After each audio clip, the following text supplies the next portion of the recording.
Welcome everyone. Education for Life on চেনেলৰ তৰফৰ পৰা আপোনালোক সকলোকে স্বাগতম জনাইছো। আজি ইণ্ডিয়ান কনষ্টিটিউচনৰ ওপৰত কেইটামান অতিকৈ গুৰুত্বপূৰ্ণ প্ৰশ্নটো লৈছো আপোনালোকৰ মাজত। ভিডিঅ'টো স্কিপ নকৰাকৈ সম্পূৰ্ণকৈ চাব, আপোনালোকৰ পৰীক্ষাৰ কাৰণে খুবেই সহায় হ'ব। আৰু আপোনালোকক এটাই বিনম্ৰ অনুৰোধ, আপোনালোকে যদি ভিডিঅ'টো প্ৰথম চাই আছে তেতিয়াহ'লে চেনেলটো সাবস্ক্ৰাইব কৰি ল'ব, লগতে ভিডিঅ'ত লাইক কৰিব, কমেন্ট কৰিব আৰু আপোনাৰ বন্ধুসকলৰ লগত জৰুৰ শ্বেয়াৰ কৰিব। সো আহক দেৰি নকৰি কি কোৱেশ্চন আছে আমি আলোচনা কৰোঁ।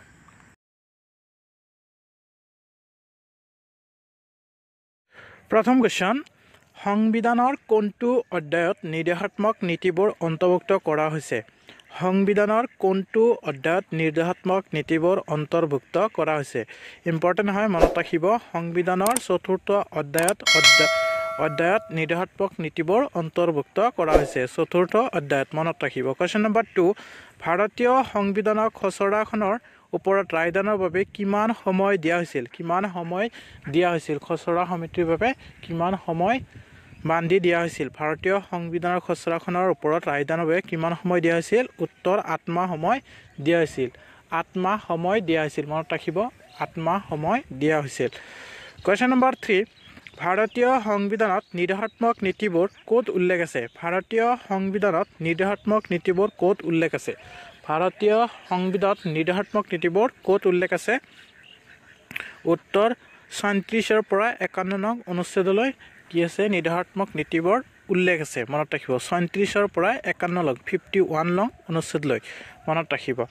কুৱেশ্যন নম্বৰ 4, পৃথিৱীৰ ভিতৰত আটাইতকৈ দীৰ্ঘতম সংবিধানখন কোনখন দেশৰ? কোনখন দেশৰ সংবিধানখন পৃথিৱীৰ ভিতৰত আটাইতকৈ দীৰ্ঘতম সংবিধান? উত্তৰ ভাৰতৰ সংবিধানখন পৃথিৱীৰ ভিতৰত আটাইতকৈ দীৰ্ঘতম সংবিধান, মনত ৰাখিব। কুৱেশ্যন নম্বৰ 5, এতিয়া বিভিন্ন দেশে আগৰ সংবিধানসমূহৰ দোষবোৰ বাদ দি নিজৰ দেশৰ পৰিস্থিতিৰ সৈতে মিলাই এখন আদৰ্শ সংবিধান ৰচনা কৰিবলৈ চেষ্টা চলায়। এই কথাষাৰ কোনে কৈছিল? এই কথাষাৰ কোনে কৈছিল? এতিয়া বিভিন্ন দেশে আগৰ সংবিধানসমূহৰ দোষবোৰ বাদ দি নিজ দেশৰ পৰিস্থিতিৰ সৈতে মিলাই এখন আদৰ্শ সংবিধান ৰচনা কৰিবলৈ চেষ্টা চলায়। এই কথাষাৰ কৈছিল ডক্টৰ ভীমৰাও আম্বেদকাৰ, মনত ৰাখিব। ডক্টৰ ভীমৰাও আম্বেদকাৰ এই কথাষাৰ কৈছিল। ভিডিঅ'টো এটা শ্বেয়াৰ কৰিব অনুগ্ৰহ কৰি, আৰু পেজত যদি চাই আছে তেতিয়াহ'লে পেজটো ফ'ল' কৰিব। কুৱেশ্যন নম্বৰ 6, সংবিধানৰ কিমান নং অনুচ্ছেদৰ পৰা কিমান নং অনুচ্ছেদ অনুসৰি নাগৰিকে মৌলিক অধিকাৰ ৰক্ষাৰ বাবে আদালতৰ ওচৰত চাপিব পাৰে? বহুত ইম্পৰ্টেণ্ট হয়, মনত ৰাখিব। সংবিধানৰ কিমান নং অনুচ্ছেদৰ পৰা কিমান নং অনুচ্ছেদ অনুসৰি নাগৰিকে মৌলিক অধিকাৰ ৰক্ষাৰ বাবে আদালতৰ ওচৰত চাপিব পাৰে? অনুচ্ছেদ 25 আৰু 226 নং। অনুচ্ছেদ 25 আৰু 226 নং অনুচ্ছেদ অনুসৰি, মনত ৰাখিব। কুৱেশ্যন নম্বৰ 7, ভাৰতীয় সংবিধানৰ কোন অনুচ্ছেদত আন্তৰ্জাতিক নীতিবোৰ সন্নিৱিষ্ট কৰা হৈছে? ভাৰতীয় সংবিধানৰ কোন অনুচ্ছেদত আন্তৰ্জাতিক নীতিবোৰ সন্নিৱিষ্ট কৰা হৈছে? উত্তৰ 51 নং অনুচ্ছেদ। উত্তৰ 51 নং অনুচ্ছেদ, মনত ৰাখিব। 51 নং অনুচ্ছেদ। কুৱেশ্যন নম্বৰ 8, ভাৰতীয় সংবিধানত মিশ্ৰ সংস্কৃতি প্ৰকাশৰ মাধ্যম হিচাপে হিন্দী ভাষাৰ প্ৰসাৰ সাধনৰ বিষয়ে ক'ত উল্লেখ আছে? ভাৰতীয় সংবিধানত মিশ্ৰ সংস্কৃতি প্ৰকাশৰ মাধ্যম হৈছে হিন্দী ভাষাৰ প্ৰসাৰ সাধনৰ বিষয়ে ক'ত উল্লেখ আছে? ক'ত উল্লেখ আছে? ভাৰতীয় সংবিধানত মিশ্ৰ সংস্কৃতি প্ৰকাশৰ মাধ্যম হৈছে হিন্দী ভাষাৰ প্ৰসাৰ সাধনৰ বিষয়ে 351 নং অনুচ্ছেদত উল্লেখ আছে। 351, মনত ৰাখিব। 351 নং অনুচ্ছেদত উল্লেখ আছে। কুৱেশ্যন নম্বৰ 9, ভাৰতীয় সংসদৰ উচ্চ সদন ৰাজ্যসভাৰ ৰাষ্ট্ৰপতিয়ে কিমানজন সদস্য মনোনীত কৰিব পাৰে? কিমানজন সদস্য মনোনীত কৰিব পাৰে? ভাৰতীয় সংসদৰ উচ্চ সদনৰ ৰাজ্যসভাৰ ৰাষ্ট্ৰপতিয়ে কিমানজন সদস্য মনোনীত কৰিব পাৰে? 12জন সদস্য কি মনোনীত কৰিব পাৰে?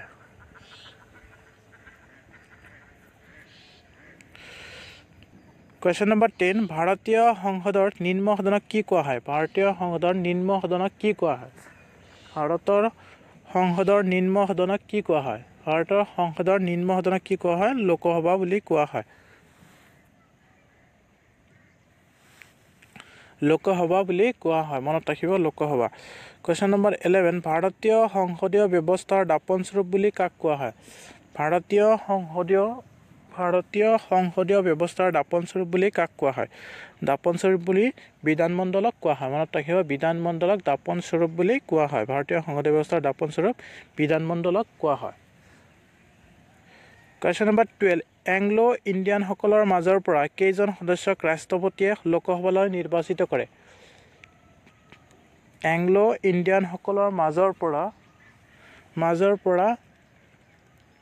কেইজন সদস্যক ৰাষ্ট্ৰপতিয়ে লোকসভালৈ নিৰ্বাচিত কৰে দুইজন উত্তৰ হ'ব দুইজন এংলো ইণ্ডিয়ানসকলৰ মাজৰ পৰা কেইজন সদস্যক নিৰ্বাচিত কৰিব পাৰে দুইজন Question number 13 উচ্চ ন্যায়ালয়ৰ ন্যায়াধীশজনে কিমান বছৰ বয়সলৈকে কাৰ্যনিৰ্বাহ কৰিব পাৰে উচ্চ ন্যায়ালয়ৰ ন্যায়াধীশজনে কিমান বছৰ বয়সলৈকে কাৰ্যনিৰ্বাহ কৰিব পাৰে কিমান বছৰ বয়সলৈকে উত্তৰ 64 বছৰ বয়সলৈকে মনত ৰাখিব 64 বছৰ বয়সলৈকে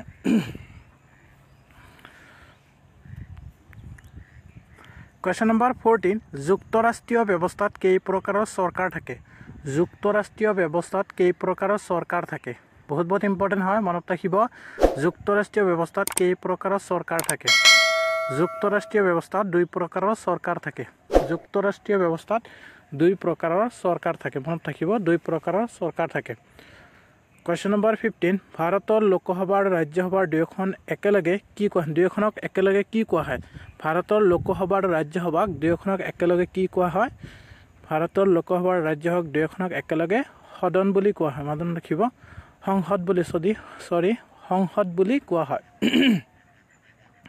সংসদ বুলি কোৱা হয় মনত ৰাখিব সংসদ বুলি কোৱা হয় Question number 16 ভাৰতীয় সংবিধানত কেন্দ্ৰ আৰু ৰাজ্য চৰকাৰক কেইটা সূচীৰ ভিত্তিত ক্ষমতা বিভাজন কৰিছে ভাৰতীয় সংবিধানত কেন্দ্ৰ আৰু ৰাজ্য চৰকাৰক কেইটা সূচীৰ ভিত্তিত ক্ষমতা বিভাজন কৰিছে ভাৰতীয় সংবিধানত কেন্দ্ৰ আৰু ৰাজ্য চৰকাৰক কেইটা সূচীৰ ভিত্তিত ক্ষমতা বিভাজন কৰিছে উত্তৰ তিনিটা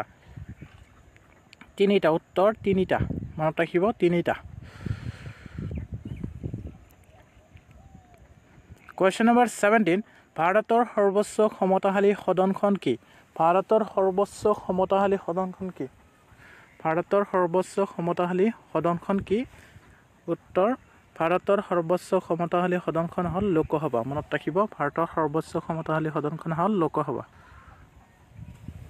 ভাৰতৰ সৰ্বোচ্চ ক্ষমতাশালী সদনখন হ'ল লোকসভা Question number 18 ভাৰতীয় সংবিধানত কেইটা কেন্দ্ৰীয় সূচী আছে ভাৰতীয় সংবিধানত কেইটা কেন্দ্ৰীয় সূচী আছে ভাৰতীয় সংবিধানত কেইটা কেন্দ্ৰীয় সূচী আছে উত্তৰ 97টা ভাৰতীয় সংবিধানত কেইটা কেন্দ্ৰীয় সূচী আছে উত্তৰ 97টা 97টা কেন্দ্ৰীয় সূচী আছে ভাৰতীয় সংবিধানত কেইটা কেন্দ্ৰীয় সূচী আছে 97টা মনত ৰাখিব 97টা 19 নম্বৰ সংবিধানত কিমান নং অনুচ্ছেদ অনুসৰি উচ্চ ন্যায়ালয় গঠন কৰাৰ ব্যৱস্থা আছে সংবিধানত কিমান নং অনুচ্ছেদ অনুসৰি উচ্চ ন্যায়ালয় গঠন কৰাৰ ব্যৱস্থা আছে